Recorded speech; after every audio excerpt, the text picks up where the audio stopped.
Pointti 1, kappale 4, supistaminen ja laventaminen, sivu 14. Kuinka suuri osa ensimmäisestä neliöstä on väritetty? Ensimmäisestä neliöstä on väritetty 1/3, eli 1/3.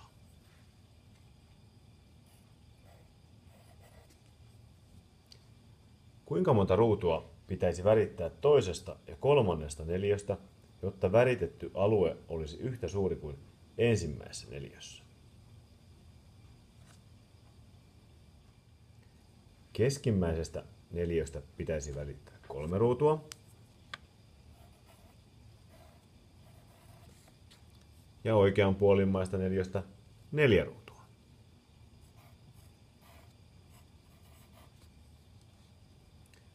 Silloin väritetyt alueet ovat yhtä suuret kuin ensimmäisessä neliössä. Jos jäät miettimään, mistä nimittäjiksi saatiin 9 ja 12. Keskimmäisessä neliössä on 9 ruutua, joten nimittäjäksi tuli 9.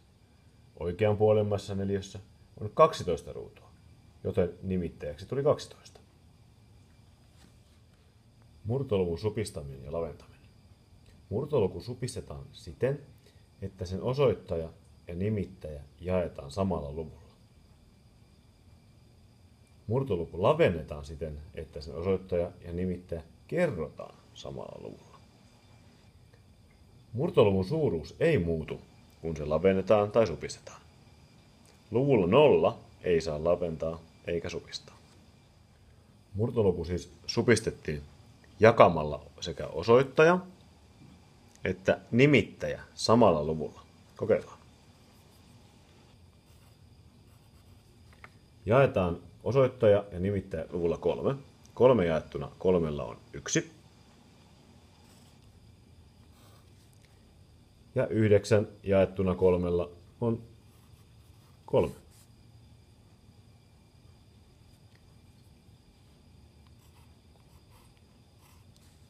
Jaetaan sekä osoittaja että nimittäjä luvulla 4. 4 jaettuna 4 on 1. Ja 12 jaettuna 4 on 3. Eli näin saatiin 1/3. Murtoluku lavennetaan siten, että sekä osoittaja että nimittäjä kerrotaan samalla luvulla. Kokeillaan. Merkitään nyt toiselle puolelle.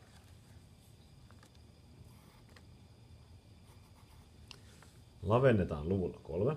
3 kertaa 1 on 3. Ja 3 kertaa 3 on 9.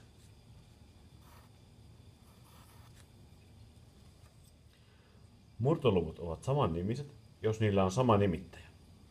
2 murtolukua voidaan aina kirjoittaa samannimisen laventamalla ne toistensa nimittäjillä. Luvut 1/6 ja 5/6 ovat samannimisiä, koska niillä on sama nimittäjä, luku 6.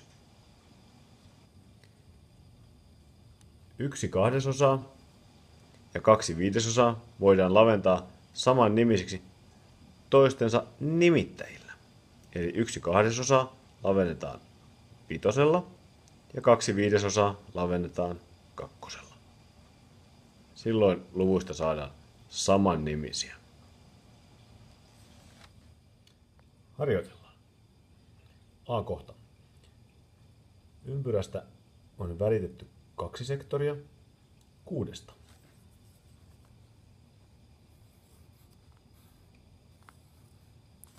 Eli 2/6. Merkitse supistettuna murtolukuna, kuinka suuri osa kuviosta on väritetty. Ja supistamisessa molemmat luvut sekä osoittaja että nimittäjä jaetaan samalla luvulla. Ja jaetaan luvulla 2.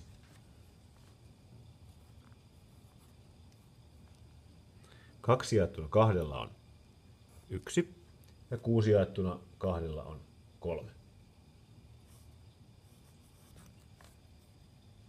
B-kohta. Kuviostaan eli ympyrästä on väritetty 2 sektoria 4.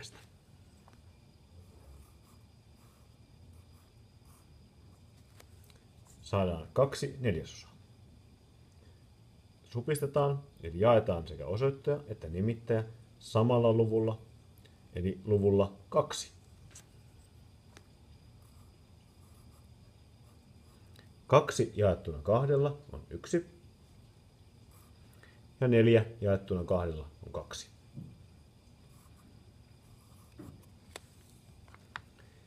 C-kohdassa ympyrästä on väritetty 4 sektoria 10.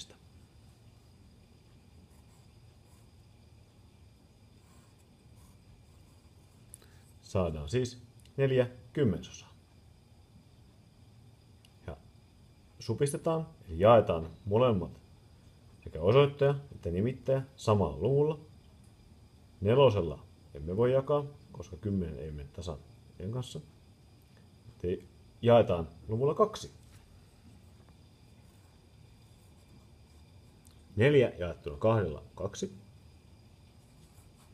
Ja 10 jaettuna 2 on 5.